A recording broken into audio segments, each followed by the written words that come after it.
Hello guys, this side Neha. Welcome to my YouTube channel. आप सभी का स्वागत है राइजिंग स्टार एकेडमी में। आज का टॉपिक है, हम लोग पढ़ने वाले हैं आपका एनईपी 2020। ओके, आज का टॉपिक हम देखने वाले हैं एनईपी 2020, जो कि हम पहले पढ़ चुके थे कि क्या क्या चेंजेस हैं, एनईपी क्या क्या कहती है, किस किस का सुधार किया गया है। ठीक है, पाठ्यक्रम में, मूल्यांकन में, सभी में उसमें सुधार किया गया है। आज हम देखने वाले हैं शिक्षण व्यवस्था संबंधी सुधार। जो एनईपी है उसमें एनईपी ने क्या क्या करा है, आपका शिक्षण व्यवस्था, जो आपकी टीचिंग व्यवस्था है उसमें क्या क्या उन्होंने सुधार किए गए हैं। तो उन्होंने एनईपी ने क्या सुधार किया है, शिक्षकों की नियुक्ति में प्रभावी और पारदर्शी प्रक्रिया का पालन तथा समय समय पर किए गए कार्य प्रदर्शन आकलन के आधार पर प्रोन्नति। तो वो देखो, शिक्षण व्यवस्था क्या है, देखो जो भी टीचर की नियुक्ति होगी प्रभावी होगी, बहुत पारदर्शी होगी, मतलब बिल्कुल सटीक, बिल्कुल कोई भी धांधलेबाजी नहीं चलेगी, कोई भी किसी का मतलब बहुत प्योरली आपकी शिक्षण नियुक्ति होगी, शिक्षकों को नियुक्त किया जाएगा। ठीक है, समय समय पर उनको जो प्रोन्नति है, उनका प्रमोशन है, वो आकलन किया जाएगा। जैसे बहुत अच्छा कार्य प्रदर्शन किया उसके अकॉर्डिंग उनको बिल्कुल परफेक्ट किया जाएगा। राष्ट्रीय अध्यापक शिक्षा परिषद द्वारा वर्ष 2022 तक शिक्षकों के लिए राष्ट्रीय व्यवसाय मानक का विकास किया जाएगा, जो कि आपका हो चुका होगा। नेक्स्ट आपका राष्ट्रीय अध्यापक शिक्षा परिषद द्वारा एनसीईआरटी के परामर्श के आधार पर अध्यापक शिक्षा हेतु राष्ट्रीय पाठ्य चर्चा की रूपरेखा। तो जो आपकी राष्ट्रीय पाठ्य चर्चा की रूपरेखा है, एनईपी की जो रूपरेखा है वो किसके आधारित होगी, एनसीईआरटी के आधार पर होगी, के आधार पर उसका विकास किया जाएगा। ओके, वर्ष 2030 तक अध्यापन के लिए न्यूनतम डिग्री योग्यता 4 वर्षीय एकीकृत बीएड डिग्री का अनिवार्य किया जाएगा। तो देखो, अब जो जिन लोगों ने बीएड कर ली वो तो बहुत अच्छे रहे, उन्होंने 2 साल में सिलटा ली। बट अब जो 2030 के बाद जो नियम बनेंगे तो वो आपकी जो बीएड होगी ना वो 4 ईयर्स की होगी। जो बीएड आएगी आपकी वो 4 ईयर्स की अनिवार्य कर दी जाएगी। तो 4 साल में ही आपको डिग्री प्राप्त होगी टीचर की। ओके, फिर ये तो आपका था शिक्षण से रिलेटेड। अब उन्होंने क्या करा, उच्च शिक्षा संबंधी प्रावधान किए हैं। जो उच्च शिक्षा होती है, जो कि आपकी 9th से 12th तक शिक्षा है, उसके लिए क्या क्या उन्होंने प्रावधान किए हैं। तो देखो, एनईपी 2020 के तहत उच्च शिक्षण संस्थाओं में सकल नामांकन अनुपात, जो ग्रॉस एनरोलमेंट रेशियो है, वो कितना 26 से बढ़ाकर कर दिया है 50% का लक्ष्य रख दिया है। कितना कर दिया है, 50%, जिसमें 3.5 करोड़ नई सीटों का जोड़ा जाएगा। ओके, एनईपी 2020 के तहत स्नातक पाठ्यक्रम में मल्टीपल एंट्री एवं एग्जिट व्यवस्था को अपनाया गया है। तो देखो, मल्टीपल एंट्री मतलब जैसे बहुत सारी, देखो आज के ज़माने में हम लोग जब बीए है आपकी, कुछ भी ग्रेजुएशन डिग्री करते हैं तो हम 1 ईयर कर लिया, हमने 1 ईयर एग्ज़ाम दे दिया, 2 ईयर एग्ज़ाम दे दिया, हम उसको एग्जिट कर दिया, हमने उसको छोड़ दिया, तो हमारा क्या होगा, वो 2 साल वेस्ट जाएंगे, 1 ईयर वेस्ट जाएगा। बट ऐसा अब नहीं है। जो नियम 2000 एनईपी 20 के नियम जो बनाएगी, आगे प्रावधान होंगे, तो क्या होगा, वो मल्टीपल एंट्री होगी। 1 ईयर, आप 1 ईयर कर लोगे तो उसका प्रमाण पत्र दिया जाएगा। आप 2 साल पढ़ोगे तो उसको एडवांस डिप्लोमा बोला जाएगा। 3 साल पढ़ोगे तो उसको स्नातक की डिग्री बोली जाएगी। अगर 4 वर्ष पढ़ोगे तो उसको शोध के साथ स्नातक बोला जाएगा। तो जो अब पहले हमारा वेस्ट चला जाता था, हम जब पूरा फाइनल कर लेते थे तभी हमारा ग्रेजुएशन माना जाता था। जब भी हमें कोई भी डिग्री सर्टिफिकेट किसी का मिलता था तभी हम माना जाता था। हम 1 साल पढ़ लिया, हमें नहीं माना जाता था, हम +2 ही माने जाते थे। बट अब ऐसा नहीं है, उसको अलग अलग डिग्री में डिवाइड कर दिया है। तो उसी को बोला गया है मल्टीपल एंट्री, है ना, एंड एग्जिट व्यवस्था। तो कभी भी आप एग्जिट कर सकते हो, वो आपकी वेस्ट नहीं जाएगी डिग्री। नेक्स्ट है, विभिन्न उच्च शिक्षण संस्थाओं से प्राप्त अंकों या क्रेडिटों को डिजिटल रूप से सुरक्षित रखने के लिए एकेडमिक बैंक ऑफ क्रेडिट दिया जाएगा, ताकि अलग अलग संस्थाओं में शिक्षाओं के प्रदर्शन के आधार पर उन्हें डिग्री के प्रदान की जा सके। ओके, अब नई शिक्षा नीति में एमफिल आपकी समाप्त कर दी जाएगी। क्या कर दी जाएगी, एमफिल को ख़त्म कर दिया जाएगा। ओके, फिर नेक्स्ट है आपका भारतीय उच्च शिक्षा आयोग। तो देखो एनईपी में ने तो भारतीय उच्च शिक्षा, जो भारत की उच्च शिक्षा है वो आयोग क्या कहता है, क्या क्या उसमें आपके निकाय नियम बने हैं। तो नई शिक्षा नीति एनईपी में देश भर के उच्च शिक्षा संस्थानों के लिए एक एकल नियमांक अर्थात भारतीय उच्च परीक्षा परिषद की कल्पना की गई। तो जो एक संस्थाओं के लिए एकल नियमांक मतलब इक्वल नियमांक करने के लिए कौन सी है, higher education commission of India HECI की परिकल्पना की गई, जिसमें 4 नियम दिए गए हैं। उस क्षेत्र में आपके 4 नियम हैं, ठीक है। उसमें 4 नियम हैं आपके। भारतीय उच्च शिक्षा आयोग चिकित्सा एवं कानूनी शिक्षा को छोड़कर पूरे उच्च शिक्षा आयोग के लिए एकल निकाय के रूप में कार्य करेगा। तो आपका क्वेश्चन बन सकता है जो आपका भारतीय उच्च शिक्षा आयोग है वो कौन सा एक एकल आयोग है जिसमें वो लागू नहीं होता। तो आपके पॉइंट डाल दिए जाएंगे, शिक्षा आयोग, उच्च शिक्षा आयोग, शिक्षण, अलग अलग टाइप से डाल दिए जाएंगे। बट उसका आंसर क्या होगा आपका, वो भारतीय उच्च शिक्षा किस में काम नहीं करेगी, आपकी चिकित्सा और कानूनी, जो आपकी लॉ होगी, लॉ डिग्री होगी और MBBS डिग्री होगी, उसमें इसका एकल निकाय नहीं होगा। ओके, फिर इसमें 4 निकाय HECI ने 4 निकाय क्या क्या दिए हैं। फर्स्ट दिया आपका राष्ट्रीय उच्च शिक्षा नियामकीय परिषद, सेकंड दिया सामान्य शिक्षा परिषद, थर्ड दिया आपका राष्ट्रीय प्राध्यान परिषद और फोर्थ दिया आपका उच्चतर शिक्षा अनुदान परिषद। ओके, तो राष्ट्रीय शिक्षा उच्चतर परिषद नियामकीय परिषद में क्या बोलता है, यह शिक्षक शिक्षा सहित उच्च शिक्षा के लिए नियमों का कार्य करेगी। तो राष्ट्रीय शिक्षा नियामकीय परिषद में जो शिक्षा होगी वो शिक्षक से इंक्लूड होगी, शिक्षक सहित होगी, ठीक है।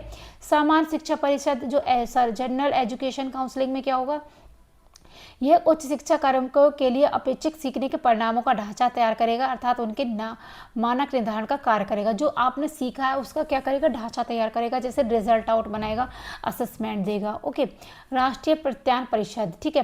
प्रत्यान परिषद में क्या होगा, यह संस्थाओं के प्रत्यान का कार्य करेगा। जो पूरी स्कूल है अपना बना हुआ है, संस्था बनी है, उनका प्रत्यान का कार्य करेगा। मुख्य रूप से बुनियादी मानदंड, सार्वजनिक सब प्रकटीकरण, सुशासन और परिणामों पर आधारित होगा। ओके, फिर होगा आपका नेक्स्ट उच्चतर शिक्षा अनुदान परिषद, higher education grants counselling.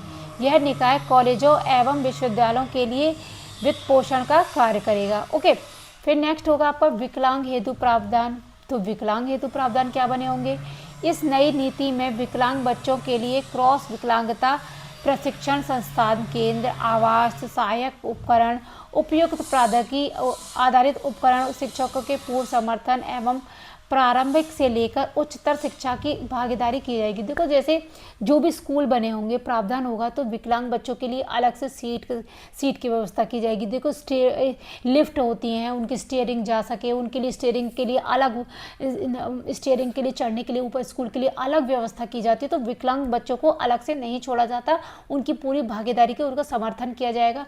Teacher जब तक उसके साथ रहेगा, जब तक उसका ध्यान रखेगा, जब तक वो उच्चतर शिक्षा प्राप्त ना कर ले। ओके, डिजिटल शिक्षा संबंधी प्रावधान। तो डिजिटल शिक्षा संबंधी प्रावधान किए। देखो जब हमारी 2020 में जो एनईपी आई है तो 2021 हमारी सदी लग गई, 2021 की सदी के बच्चों के लिए तो डिजिटल तो बनता ही बनता है। एक स्वायत्त निकाय के रूप में राष्ट्रीय शैक्षिक प्रौद्योगिकी मंच नेशनल एजुकेशन टेक्नोफोरियन का गठन किया जाएगा, जिसके द्वारा शिक्षण मूल्यांकन योजना एवं प्रशासन अभिवृद्धि हेतु विचारों का आदान प्रदान किया जाएगा। तो जो आपका मूल्यांकन होगा, योजना होगी, सारी वो किसके अकॉर्डिंग होगी, कंप्यूटर के द्वारा, ठीक है। आपके कंप्यूटर के द्वारा आदान प्रदान किया जाएगा, मूल्यांकन दिया जाएगा। जैसे ऑनलाइन करते हैं, टीचर्स भेजती है ना, ऑनलाइन भेजती हैं सब कुछ, तो वो डिजिटल से ही आपका होमवर्क होगा, गूगल से ही, आपके गूगल मीट से ही आपका एजुकेशन होगी। जब छुट्टियाँ होती हैं तो वो डिजिटल संबंधित शिक्षा सब कुछ जोड़ी है, कहते हैं गूगल क्लासरूम बना हुआ है इसीलिए। ओके, डिजिटल शिक्षा संसाधनों को विकसित करने के लिए अलग प्रौद्योगिकी इकाई का विकास किया जाएगा, जो डिजिटल बुनियादी ढांचे, सामग्री और क्षमता निर्माण हेतु समन्वय का कार्य करेंगे। ओके, पारंपरिक ज्ञान संबंधी प्रावधान। जो पारंपरिक ज्ञान है उसके लिए भी एक सटीक बनाया गया है। तो भारतीय ज्ञान प्रणाली जिनमें जनजातियों स्वदेशी ज्ञान शामिल होंगे को पाठ्यक्रम में सटीक एवं वैज्ञानिक तरीकों से शामिल किया जाएगा। जो पारंपरिक ज्ञान है, देखो अपना कल्चर है सबका, मुस्लिम का कल्चर, आपके सबकी जनजातियाँ, हर टाइप की जनजातियों के बारे में स्वदेशियों का ज्ञान शामिल किया जाएगा। तो वो सबका पारंपरिक ज्ञान संबंधी प्रावधान देखा जाएगा, ध्यान में रखा जाएगा। इसके विशेष बिंदु क्या हैं? हमारे एनईपी के कुछ विशेष बिंदु भी हैं। आकांक्षी जिले जैसे छात्र बड़ी संख्या में आर्थिक सामाजिक तथा जातिगत बाधाओं का सामना करने वाले छात्र पाए जाते हैं, उन्हें विशेष शैक्षिक क्षेत्र के रूप में किया जाएगा। तो जो विशेष शैक्षिक क्षेत्र, स्पेशल जोन, एजुकेशन जोन में कौन बच्चे आएंगे? जो आर्थिक सामाजिक और जातिगत बाधाओं द्वारा को सामना करेंगे, वो छात्र आपके विशेष शैक्षिक क्षेत्र में आएंगे। देश में क्षमता निर्धारण हेतु केंद्र सभी लड़कियों ट्रांसजेंडर छात्रों को समान गुणवत्ता प्रदान के लिए जेंडर इंक्लूजन फंड की स्थापना करेगा। जो आपके ट्रांसजेंडर छात्र होते हैं, जैसे ट्रांसजेंडर तो सभी जानते हैं ना लड़का ना लड़की, जो ट्रांसजेंडर होते हैं वो उनके लिए एक जेंडर इंक्लूजन फंड तैयार किया जाएगा, स्थापना की जाएगी। ओके, गौरतलब है कि 8 वर्ष की आयु के बच्चों के लिए प्रारंभिक बचपन देखभाल तथा शिक्षा हेतु एक राष्ट्रीय पाठ्य चर्चा और शैक्षिक ढांचे का निर्माण एनसीईआरटी द्वारा किया जाएगा।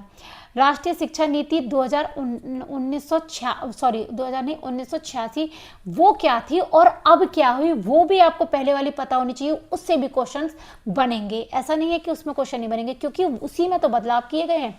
तो इस नीति का उद्देश्य असमानताओं को दूर करने, विशेष रूप से भारतीय महिलाओं, अनुसूचित जनजातियों, अनुसूचित जातियों समुदायों के लिए शैक्षिक अवसर की बराबरी करने पर जोर दिया गया था। ओके, इस नीति में प्राथमिक स्कूलों को बेहतर बनाने के लिए ऑपरेशन ब्लैक बोर्ड लॉन्च किया गया था। तो आपका क्वेश्चन बन सकता है 1986 में प्राथमिक स्कूलों को बेहतर बनाने के लिए कौन सा ब्लैक बोर्ड ऑपरेशन किया था? तो ऑपरेशन ब्लैक बोर्ड लॉन्च किया गया था।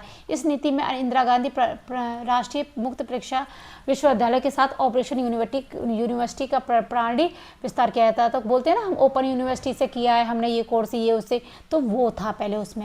ग्रामीण भारत में जमीनी स्तर पर आर्थिक और सामाजिक विकास को बढ़ावा देने के लिए महात्मा गांधी के दर्शन पर आधारित ग्रामीण विश्वविद्यालय मॉडल के निर्माण के लिए नीति का आह्वान किया जाएगा। अब देखो, जो पहले वाली शिक्षा थी उसमें परिवर्तन करने की हमें आवश्यकता क्यों पड़ी?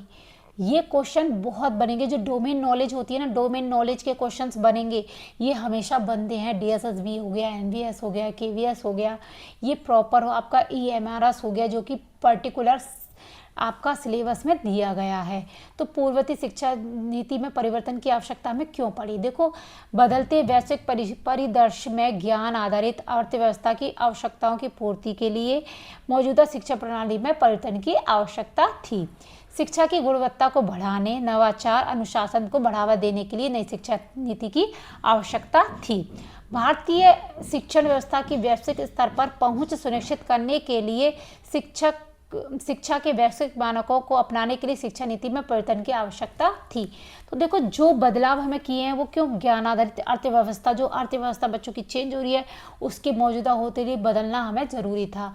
नया सिलेबस, हमें गुणवत्ता शिक्षा की और क्वालिटी को बढ़ाने के लिए, गुणवत्ता को बढ़ाने के लिए हमें ये बदलना पड़ा। भारतीय शिक्षण व्यवस्था की वैश्विक स्तर पर पहुँच सुनिश्चित करने के लिए हमारा वैश्विक स्तर पर हमारी शिक्षण पहुंची, इसके लिए हमें नियम बदलना पड़ा। तो ये था हमारा एनईपी का पूरा फुल टॉपिक आपका, जो कि आप पढ़ चुके हैं। एनईपी 2020 पूरा आपका फुल हो गया। मैं कुछ क्वेश्चंस आपको शॉर्ट बाय शॉर्ट में दे रही हूँ, इसके जो क्वेश्चंस हैं, और हम एक वीडियो अलग से पूरे ऑब्जेक्टिव वाइज पूरे क्वेश्चंस भी लाएंगे, जिसमें आपके बिल्कुल सटीक क्वेश्चंस होंगे और आंसर होंगे, वो 100% आपके एग्ज़ाम में आएंगे। ओके, अब हम नेक्स्ट, आपको अब क्या करना है? लाइक करना है, सब्सक्राइब करना है, शेयर करना है, ज़्यादा से ज़्यादा शेयर करें, सब्सक्राइब करें। आप लोगों ने पार्ट 1 ज़्यादा से ज़्यादा नहीं देखा, सब लोग जाकर पार्ट 1 देखिए, उसमें से काफ़ी क्वेश्चंस बनते हैं, और पार्ट 2 में भी आपने देखा होगा, आई होप। नेक्स्ट वीडियो में मिलते हैं, बाय बाय, थैंक यू।